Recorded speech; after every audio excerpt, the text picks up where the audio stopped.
Basta balita at musika, ibandera mo. 107.1 Radyo Bandera, Olongapo.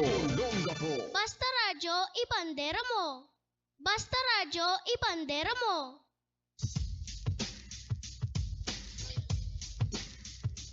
Oh yeah! Oh yeah, oh yeah, oh yeah. Yes, you heard it right.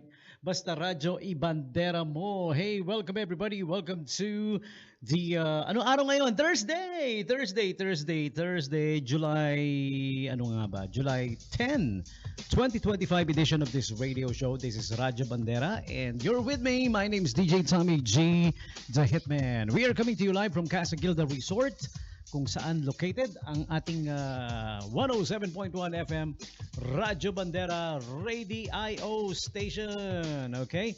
So, kamusta kayong lahat? I hope you guys are doing fine.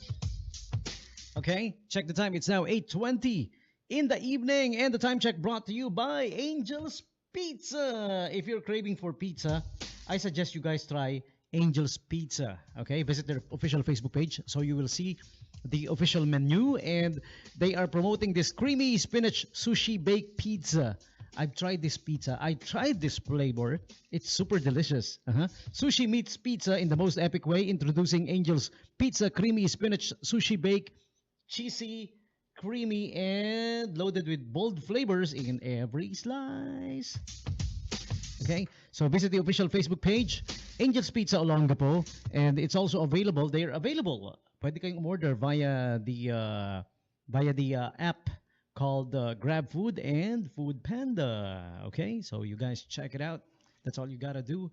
Simply visit the Facebook page. All the details are there. They are located at number 395 Rizal Avenue Extension. Ang Angel's Pizza Olongapo. For inquiries, call or text 0927-117-9020. And they are open from 8 a.m. to 12 a.m. 8 to 12. Yan, ang haba ng oras, no? Ang haba ng time na pwede kang pumunta sa kanila. Mahaba. Mahaba. Ako'y tutula. Mahaba. Ako'y uupo. Tapos na po. All right? So, yeah. Time for me to tell you about today's holidays and observances. Ano munang kaganapan for July 10? Yeah, let's find out. July 10, 2025 is Nikola Tesla Day. Ayan. Alam niyo si Nikola Tesla, he should be getting more credit. More than what he deserved, more than what he's been getting, no? Dapat dapat nabibigyan pa siya ng credit higit pa dun sa pagkakaalam natin sa kanya at pagkakakilala sa kanya, ano? Dahil his inventions are great, so great, it changed the lives of mankind. Do you guys know he's responsible for kung bakit ang humans, we came up today with a lot of electronics na talagang napapakinabangan natin. Yan. The internet, the TV, even radio. Sabi nila si Marconi invented radio, pero it was reversed. Binigay nila kay Tesla, and then it was reversed again. Si Marconi na naman daw. Kasi they both worked on the principle of transferring sound from one place to another via sound waves. Okay? So yun, that's what happened there. And now, grabe na, no? Pag nakikinig ka ng radio, kala mo katabi mo lang yung umeere, no? Okay? So yeah, that's what happened. And aside from Nikola Tesla, well, he was born July 10, 1856. The sad thing about Nikola Tesla, he died poor. Namatay siyang mahirap. Hindi natupad yung mga gusto niyang mangyari. Pero later on, he was credited with a lot of things posthumously. Well, patay na siya, wala nang magagawa yun eh. Nung buhay pa sana siya, nabigyan na siya ng credit, no? Okay?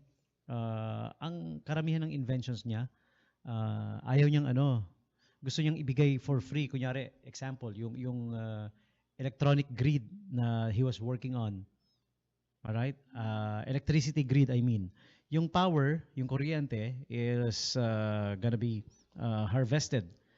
Ang magiging tool doon is yung rotation of the earth. So sabi niya, libre lang yun eh. Di ba? Nagro-rotate yung earth. So, umiikot yung mundo.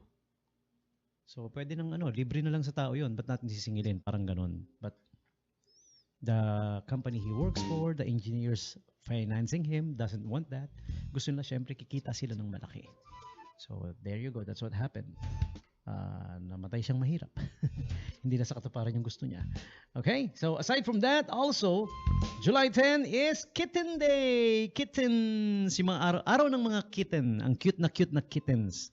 Kuting sa Tagalog, no? Okay? Bakit daw may tanong na bakit daw kitten pag maliit na pusa? Kasi pag one step below, K9, aso yun. Walay. Today is also Piña Colada Day, a very refreshing alcoholic. It can be alcoholic, it can be not. It's up to you. Piña Colada, but often it's alcoholic. Okay, and today is also Black Women's Equal Pay Day, Chronic Diseases Day, Don't Step on a Bee Day. Yeah. Alam niyo bang bees are very important in the ecosystem of ours? Dahil kapag nawala ang bees, hindi ko alam kung ilang araw na lang ang matitira. A couple of years, wala na tayong magiging pagkain, wala na tayong ma-harvest. Pag nawala ang bees sa ating ecosystem. Okay? Yan. Now you know, in case you don't know, huh? All right. So next up we have also July 10 is Energy Independence Day. I wonder if this has something to do with today being Nikola Tesla Day. All right. And today is also your teddy bear's picnic day. May teddy bear ka ba? Araw ng picnic nila. Pag picnicin mo sila yung teddy bear, ha? Give them a day off para mag-picnic. Okay? And moving on, we have also Chronic Diseases Day. All right? All kinds of chronic diseases. Mahirap yan yung magkakaroon ka ng chronic diseases. Show your support on Chronic Disease Day by sharing who motivates you to be the strongest self, your strongest self. Those who are afflicted with chronic diseases, huh? Okay, so there you have it. The holidays and observances, July 10, 2025. And for all of you birthday celebrants, July 10 birthday celebrants, this one is for you.